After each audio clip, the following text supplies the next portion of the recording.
Scottails, oh.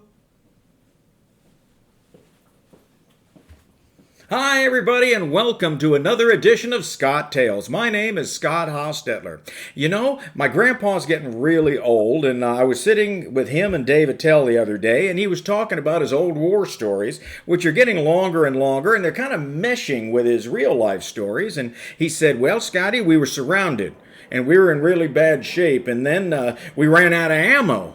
And it was desperate times, so we start battling hand to hand. Then we started dancing, and that's how I met your grandma. Okay, Grandpa. Well, tell me this. What do tequila and champagne have in common?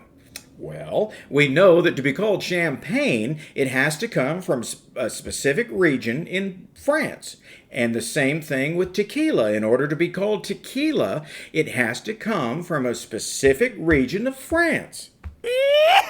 No, that's not true. I was just seeing if you were paying attention. It does have to come from a specific region in Mexico, the Jalisco region, and it has to come from the blue agave plant. Now, that plant is not a cactus, it's a succulent, and it takes 7 to 10 years to mature enough to harvest. Now, one plant makes about 10 bottles of tequila, so you see it's not an overnight process. Now, the margarita was invented around 1940. One story says that a Mexican restaurant owner named Danny Herrera prepared this concoction for a beautiful Siegfried dancer called Marjorie King because she couldn't drink any other liquors. Well, then another story has that it was named after Rita Hayworth, a movie star who did movies in Mexico during the 1940s. Her real name? Margarita Carmen. Who knows? The margaritas we're going to share with you today are one from David Leibowitz's Drinking French book, his French take on the margarita, and the other one is from The Corner and Chris Grodak. So David Leibowitz's is called Les Margarites, and we're going to make that. We're using this Casa Nobel Crystal Blanco tequila. And it is triple distilled. It's very nice. It's you could drink it straight, and it's wonderful to make in a cocktail. So we're going to use 1.5 tequilas. One. Did you hear about the new restaurant open called Karma? Yeah, there's no menu. You just get what you deserve. And a half. Then you take 1.5 orange juice, fresh squeezed orange juice, because we're going to be drinking this, and we certainly want the best. There's 1.5. Then we're going to make it French, the Lillet Blanc. This is a French wine aperitif. We're going to have 2.5.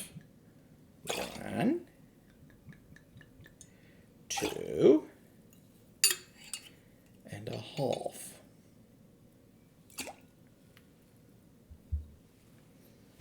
Then we're going to shake. And because this is a French margarita, we're going to do it like the French. Again, for about 15 seconds to make sure everything is combined and well chilled.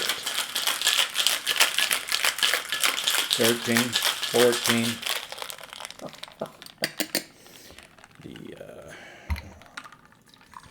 Got a little bit of an orange color. It looks lovely.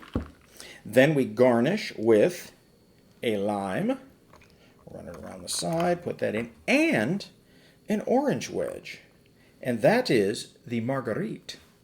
Shall we have a drink?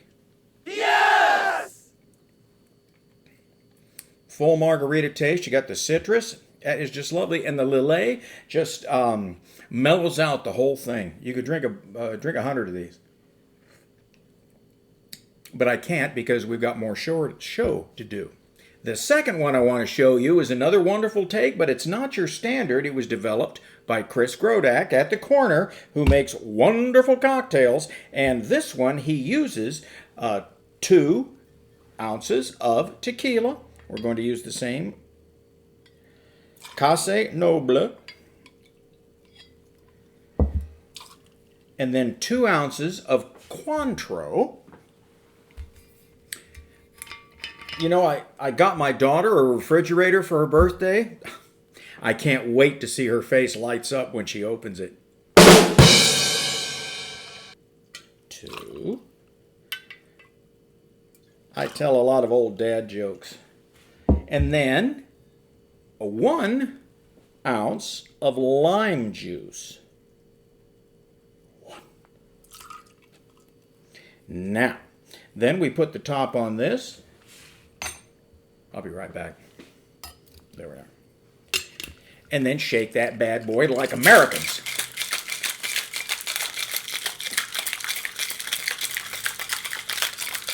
Now, we're going to have crushed ice. Some people like them on the rocks. Some people like them with crushed ice. Chris, I had one last night to test out my theory. And the crushed ice is what he prefers. So, going to make it kind of like a slush, but there it is. And it's lovely. You garnish that with a lime. And now you're drinking the corner margarita. Yes! And you get to chew on the ice. That's good. It's terrific. It is terrific. Light, refreshing, citrusy with the tequila. Not a hard kick. It's just terrific.